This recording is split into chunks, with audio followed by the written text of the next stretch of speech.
And you're talking about people's booking process and booking directly with you. What is it about somebody booking directly with you that allows you to kind of keep the customer more? When people book directly through your website, then you do get their name, email, and phone number if they opt in, which they don't have to. But when they do, you're able to send them one automation. So it tells them how to prepare for a class, which is also in the class description. Most people don't read that, even though you might think they do. It's also just important to shoot them a quick text like, hey, remember to come to this address at this time and wear this. That goes a really, really long way. And then if there's something happening at the studio or they have a milestone coming up or there's something with their account, you can get a hold of them to let them know and interact with them in between classes when you have their information, which is really important. So that's when you get the cookies. Yes. That's when you get Taryn's homemade Let's cookies. go. And what about like all the third party apps that people book through to join the studio? Do you guys use that as well, or do you recommend that for studio owners? I don't recommend it, especially if you have a membership-based business. So we've been off of it since like anything that ends in pass, like a class pass, gym pass, punch pass. There's a bunch of similar products out there. They are not a good fit if you're trying to get members because if you can get it for cheaper somewhere else, why would someone book with you? Right.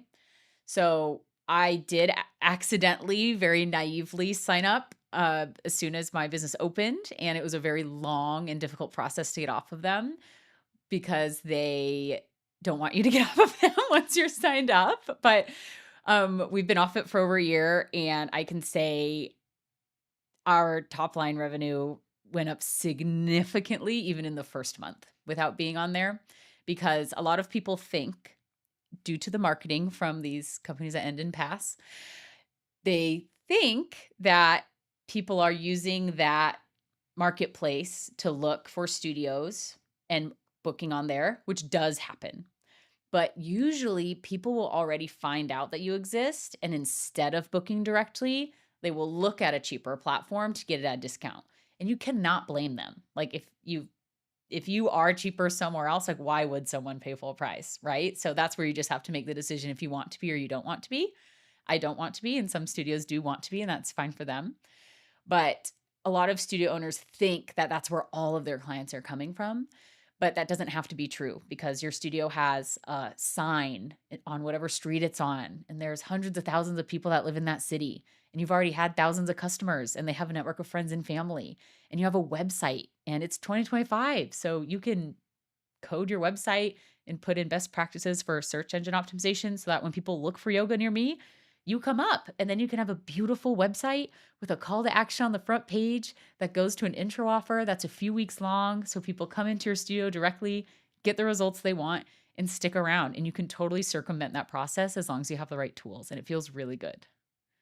Okay, so you've got all these customers coming in to your place directly through you rather than That's the kind only of, way to yeah, book. Yeah. that's the only way to book. Mhm. And then what's the experience like for a customer who comes in, and aside from taking classes, is there anything else that's potentially offered for students or clients to partake in? So our classes, our weekly classes are fabulous, but we also offer retreats all over the world. My favorite venue right now is in Puerto Vallarta, Mexico. So we're going there again in May. And I also host teacher trainings if anyone's interested in learning how to teach aerial yoga, whether it is that open aerial or you have your own project going on. I always say open aerial wouldn't exist if I didn't go to someone else's teacher training. My retreat company wouldn't exist if I didn't go on other people's retreats. So those are really important to me. So there's other ways for studios to make money aside from just offering packages of classes. Yes, classes should cover overhead, and retreats and teacher trainings should be extra. They should be fun and they should be profitable immediately if you're going to add them. But if your group classes are not keeping the studio afloat, then I wouldn't recommend spending any energy on those yet. But they're good once you have a foundation for sure. What about customer retention once you find like people doing your other services, whether it be a teacher training or people going on a retreat? Do you find that you have a longer customer retention like lifeline with those customers? Yes, but it's kind of like a chicken or the egg situation because the type of student who signs up for teacher trainings and retreats, we usually see the same people take teacher training and do retreats and have unlimited memberships and take 30 classes a month. So part of me is like, because I'm just a big data nerd and I want to know the real reason why. We do see higher retention for people who do retreats and teacher trainings, but it's probably because the type of student that does that is already just like a total evangelist for your business, anyways. But it also gets people really excited about the retreat or the teacher training. And for both retreats and teacher training, you want to take a lot of classes because you want to get the most out of teacher training, and you want to get fun pictures and videos on the trip in the jungle and the hammocks and feel good on the trip and be able to exercise multiple times a day. And then you go on the trip where you take the teacher training and then you come back home and you still want to go to the studio and see all the friends you made at the retreat or teacher training.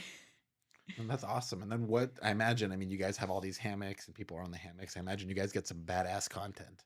Yes, it is very easy to get beautiful content in our studio. We have perfect floor to ceiling windows full of natural light.